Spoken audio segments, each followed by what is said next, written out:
CEO Vikas రాజును కలిశారు. Medak BJP MP అభ్యర్థి రఘునందన్ రావు నిన్న జరిగిన పట్టభద్రుల ఎమ్మెల్సీ ఉప ఎన్నికల్లో విచ్చలవిడిగా డబ్బులు పంపిణీ జరిగిందని ఈసీకి ఫిర్యాదు చేశారు. బీఆర్ఎస్ పార్టీ గుర్తింపును రద్దు చేయాలని ఫిర్యాదులో తెలిపారు. ఫోన్ నంబర్, పలు సంస్థల నుంచి వచ్చిన డబ్బులకు సంబంధించిన వివరాల్ని సీఈఓకు అందజేశారు. బీఆర్ఎస్ అంటే పైసల వసూళ్లు, పంచుడు, పోలీస్ సహకారంతో ఎన్నికల్లో పోటీ చేయటమే అన్నారు.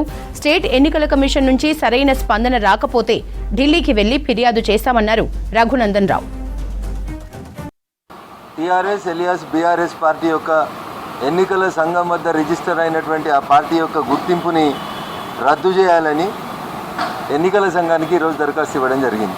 బీఆర్ఎస్ పార్టీ మెయింటైన్ చేస్తున్నటువంటి అకౌంట్లు, ఇన్కమ్ ట్యాక్స్ నుంచి ఎగ్జంప్షన్ పొందినటువంటి పాన్ నెంబర్లు, ఇతరత్ర పూర్తి డీటెయిల్స్ని ఎన్నికల సంఘం అధికారులకు అందజేయడంతో పాటు ఎన్నికలలో డబ్బు పంచి ఓటర్లను ప్రలోభపెట్టాలనేటువంటి టీఆర్ఎస్ పార్టీ యొక్క ఆలోచన విధానమే భారత ప్రజాస్వామ్యానికి చేటు కలిగిస్తుంది. కాబట్టి చేసిన మంచి పనులు చెప్పుకోవడానికి ఏం లేక ఎంతసేపు డబ్బుల మీద మాత్రమే ఆధారపడి డబ్బులు పంచి ఓట్లు కొనుగోలు చేయాలనేటువంటి ఈ దుర్మార్గమైనటువంటి ఆలోచనకి పాల్పడుతున్నటువంటి టీఆర్ఎస్ ఎలియాస్ బీఆర్ఎస్ పార్టీ, దాని నాయకుడు చంద్రశేఖరరావు గారు వాళ్ళ ఎమ్మెల్యేలని అందరినీ ఆ పార్టీ గుర్తింపునే రద్దు చేయాలనేది భారతీయ జనతా పార్టీ నాయకుడిగా నేను ప్రజల ముందు ఉంచుతున్నటువంటి విషయం.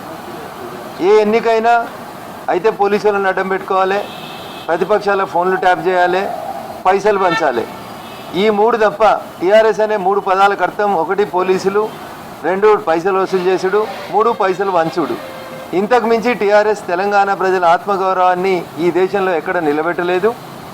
టీఆర్ఎస్ అంటే పైసలు పంచి ఓట్లు వేయించుకుంటుంది అనేటువంటి చిల్లరతనానికి పాల్పడేటువంటి నీచ స్థాయికి దిగజారిండ్రు. కాబట్టి ఇంకా తెలంగాణ వచ్చిన 10 సంవత్సరాల తర్వాత ఆ పార్టీకి ఎన్నికల గుర్తింపు అవసరమా అనేది ఒకసారి ఎన్నికల సంఘం, తెలంగాణ సమాజం ఇవాళ ఆలోచించాలి.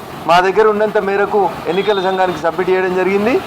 దాని మీద సత్వరమే చర్య తీసుకోవాలని చెప్పి ఎన్నికల సంఘం అధికారులను కోరినాం.